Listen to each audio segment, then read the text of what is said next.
हाँ, वाणी यही है ना, परखने मत जाना, परखने से कोई अपना नहीं होता।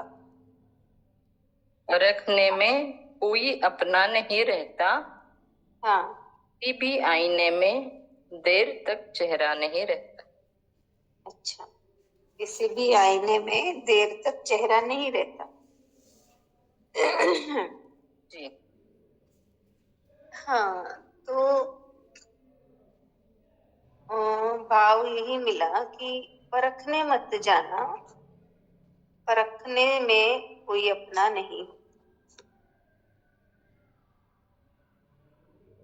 कहने का भाव कि हम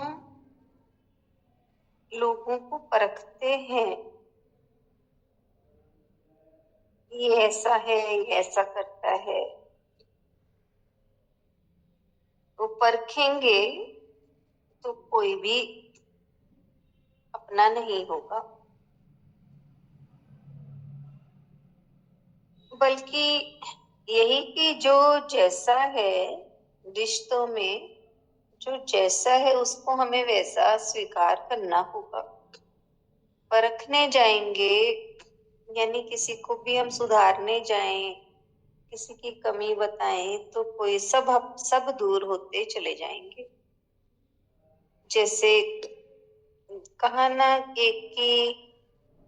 जब आप किसी चीज को बुरा बताते हो या कमी बताते हो तो वो चीज आपकी लाइफ से दूर होती चली जाती है।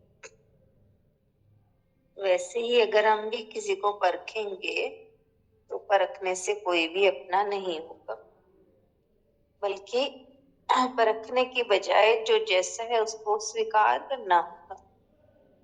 कहा ना, आईने में सूरत ज्यादा देर नहीं रहती। आईने में तो यही है कि आईने के सम्मुख सारा दिन नहीं खड़ा रहा जा सकता। थोड़ी देर देखता है इंसान और हट जाता है। तो वैसे ही है कि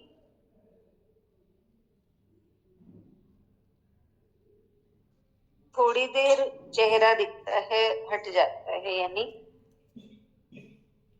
आज कोई हमें, चाहे किसी को हम देख रहे हैं, चाहे चेहरे से पसंद करते हैं कि ये सुंदर है, तो वो आज सुंदर लग रहा है क्योंकि हमारे मन के अनुकूल चलता है, इसलिए अच्छा लगता है।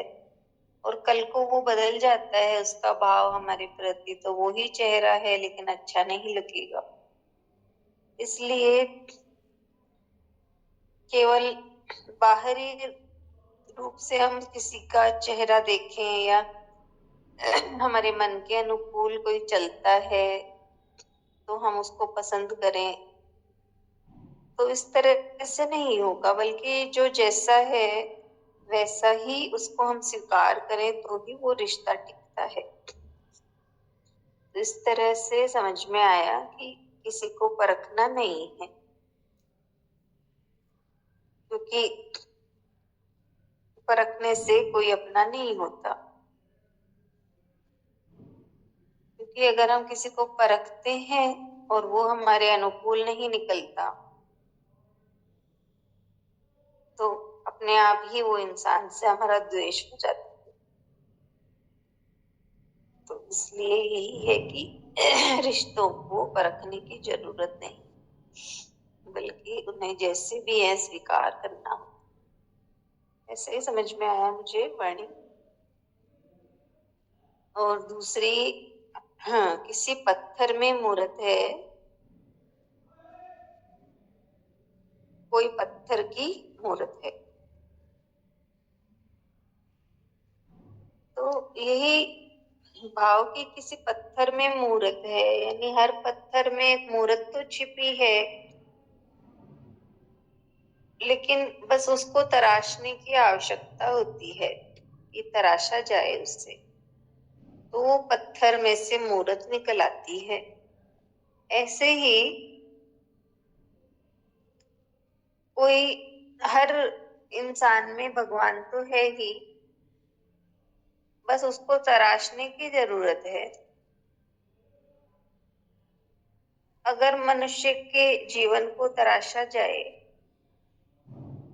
तो उसके भीतर से परमात्मा प्रकट हो सकते हैं, लेकिन तराशने पर पत्थर को छेनी हथौड़े की मार सहनी पड़ती है, तब वो पत्थर मूर्त बनता है।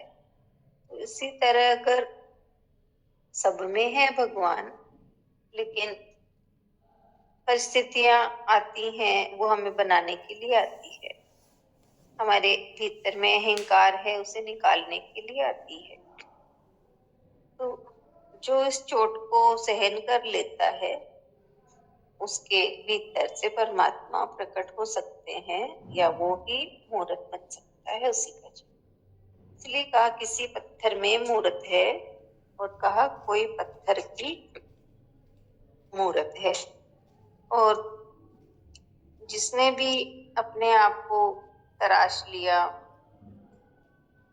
अपने को साध लिया, वो मूर्ति बन जाता है।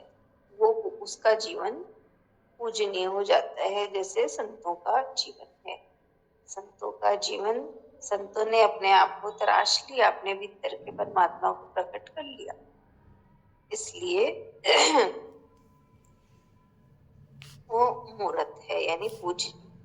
तो सही समझ में आया? हरि